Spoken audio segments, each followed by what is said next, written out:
Hey guys, today I'll show you the unboxing of the OnePlus 9 5G. Let's open the box.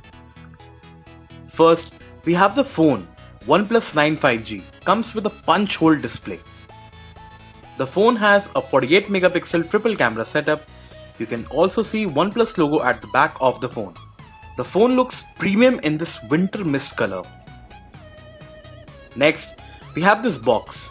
Inside the box, you can see the SIM ejector tool, documentation like a safety information guide, SAR value information, OnePlus stickers, and red cable club card.